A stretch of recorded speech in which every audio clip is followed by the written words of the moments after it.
Hi friends, welcome in.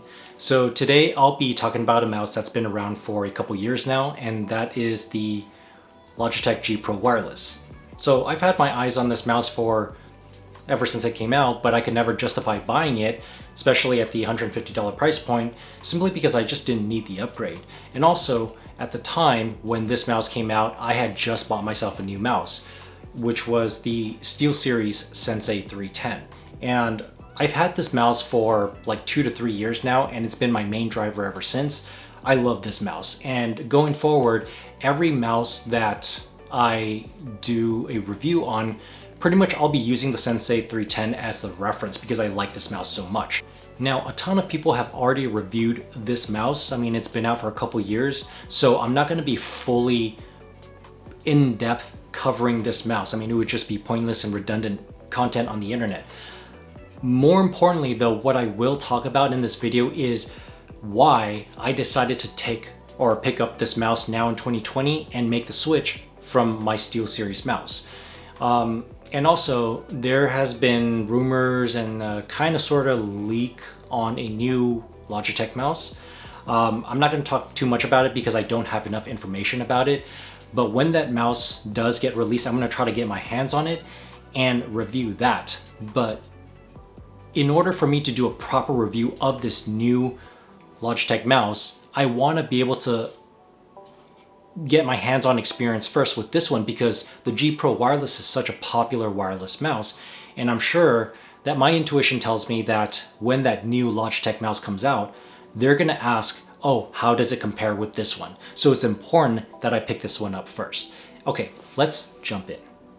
Alright, out of the box, you do get the mouse itself, the USB receiver so you can connect it via their Lightspeed wireless, an extension adapter for the receiver, the 1.8 meter rubber charging cable that uses micro USB, which of course was a complaint on why Logitech didn't go with USB-C on this premium mouse.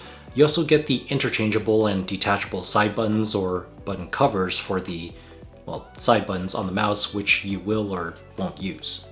Here's a list of the specs, and I'm going to talk about some of the numbers here that affects my user experience more noticeably. I will also give my personal thoughts on why I chose this wireless mouse over the other very popular option, which is the Razer Viper Ultimate. Actually, I'm just going to talk about that right now. I mean, it's plain and simple. I just don't like Razer's software and I don't like their branding. That's it.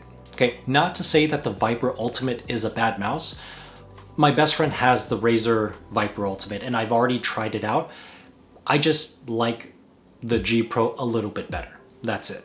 And I think Logitech's software is better too. So first off, the matte black shell, Logitech always keeps it super neutral and clean with their black and blue color theme, as well as just the physical aesthetics of the products. That's also no surprise because Logitech, of course, is a big manufacturer in the professional office workspace setting, aside from the gaming brand department. The G Pro weighs in at about 80 grams, which is really light, and you can certainly feel the hollowness of the mouse with its plastic shell.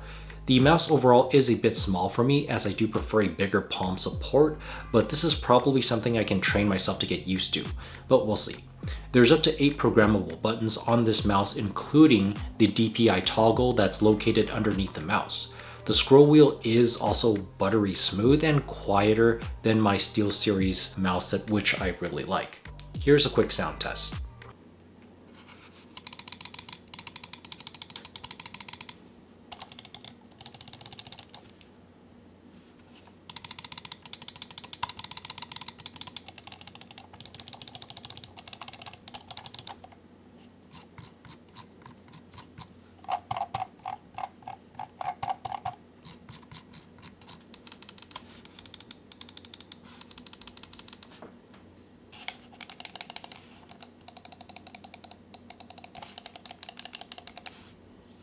Underneath, there's an on-off switch for the mouse and a compartment that allows you to store the USB receiver whenever you're not using it.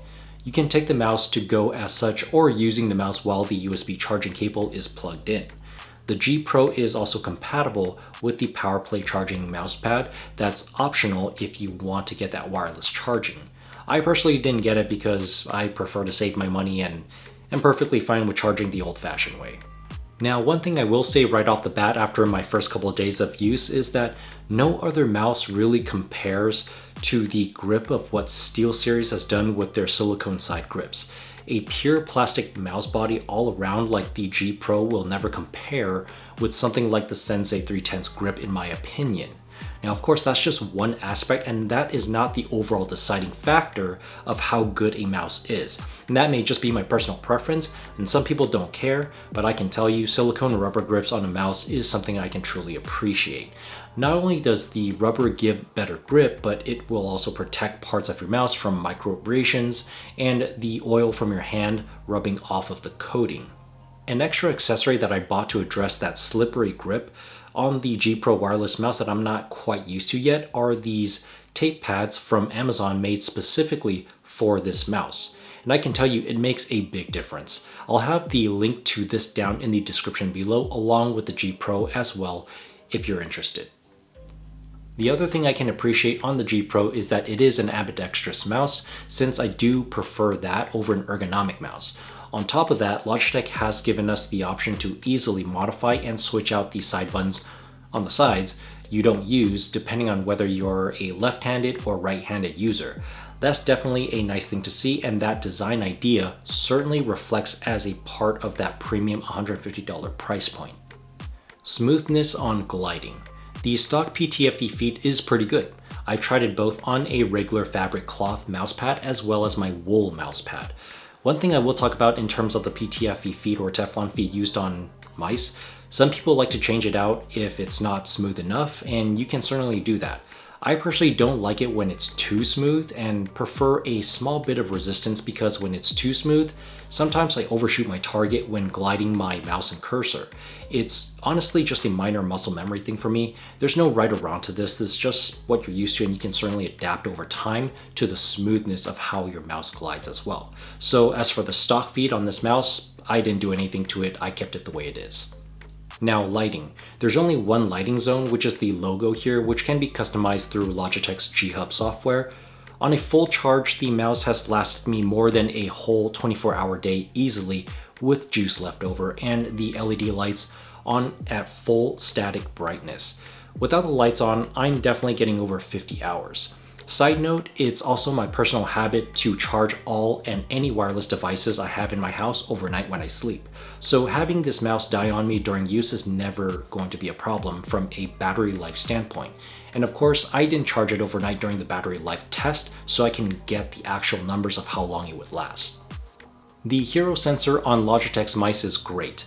Very accurate with its 1 millisecond response time, as that is the standard nowadays for gaming mice or any mice in general, since technology has advanced so much.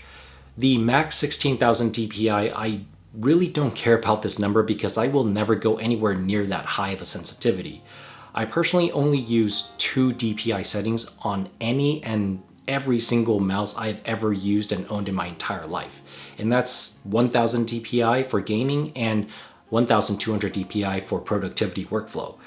I do use a slightly higher DPI for work because I have to scroll my cursor across 2 monitors, whereas gaming, I just stick to 1 monitor.